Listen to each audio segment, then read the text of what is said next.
What is earthquake? An earthquake, also known as quake, tremor, temblor, the shaking of the surface of the earth resulting from a sudden releasing of energy in the earth lithosphere that creates seismic waves. July 16, 1990, Dagupan City is affected by great earthquake 7.8 magnitude. At the exactly 4:30 p.m., I will teach you the basic during earthquake. So number one that we should need to do is the cover and hold. The cover and hold, or grab some hard things to cover your head.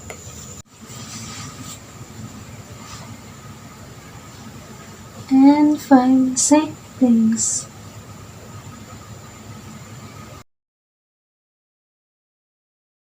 So now let's start. So here the blanket and some clothes that we are needed in 72 packet mostly. Then we have agent kit and medicine kit.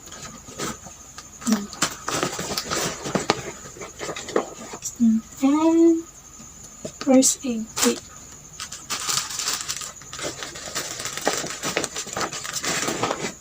In this pandemic, we need a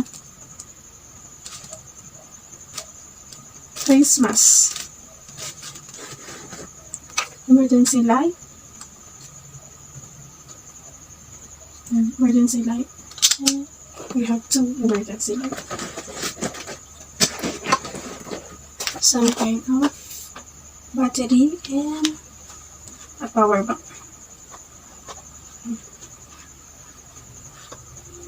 Next, we need 72 okay.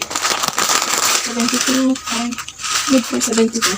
Hindi, 72 are good.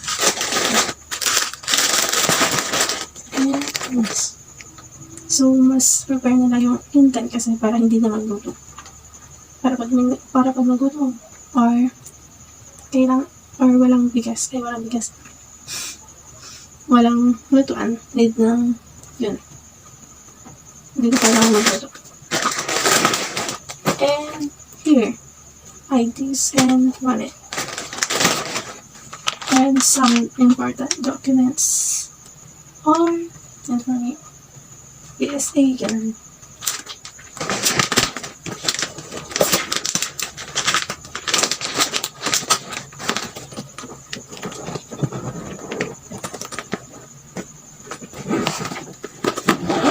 Almost done. And now let's move forward to the basic, or what we should do during earthquake. Let's go.